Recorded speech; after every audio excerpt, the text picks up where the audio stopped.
Տիկին Ալեքսանյան, այսօր մեկնարկում է անժամկետ նստածույց ի աջակցություն Արթուր Օսիպյանին։ Ինչ կասեք դուք, ինչու կալանավորվեց նա։ Միթե խոսքի ազատությունն այլևս դիֆիցիտ է մեր երկրում եւ միայն Փաշինյանին է հարիր նմանատիպ բառամթերքով արտահայտվել եւ ըստ էության անպատիժ մնալ։ Արդեն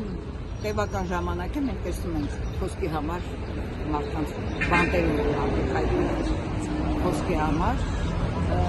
իսկ այս դեպքը արտառոց է նրանով, որ ոչ միայն խոսքի ազատության սահմանափակում, այլ վիրավորանքներ հասցեին, խայտառակ բառապաշար, փողոցային բառապաշար, ես կասեի, եւ պլյուս դրան 3 մեղադրանքներ,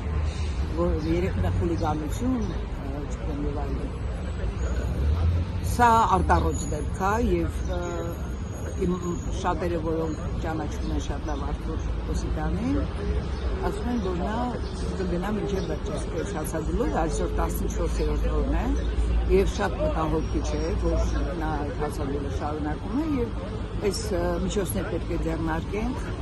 ինչ-որ անհնազանդության միջոցներ պետք է ձեռնարկենք, որ ազատեն Արթուր Օսիպյանին ապօրինի կալանքից, ապօրինի մեղադրանքներից։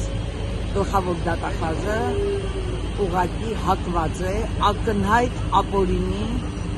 մեղադրանքներ, այսպես անմեղ մարդկանց նկատմամբ հարուցելու քրեական գործեր։ Այ գլխավոր դատախազն ասում է, որ հանցակազմ չկա Փաշինյանի արտահայտությունների մեջ, ճիշտ է,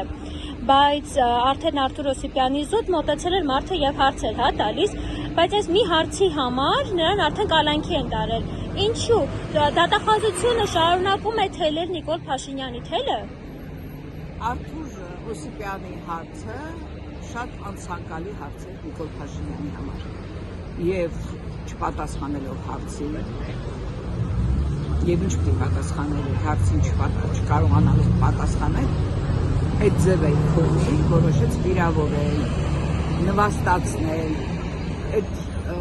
խայտառակ բառապաշարը օգտագործել, այդ վիրավորական, այդ փողոցային բառապաշարով, էլ չեմ ասում դու ինչի չես մեռել,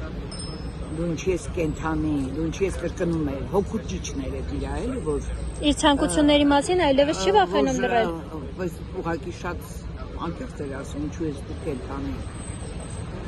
հասկանում եք, այսինքն մարդ ատյատություն, մարդուն դու ցանկանաս իր մահը ու այդ հիստերիկայի մեջ ընկնես ու ասես ինչու ես դու կենթանի։ Սա ուղղակի ցուցիչ է թե ով է Նիկոլ Փաշինյանը։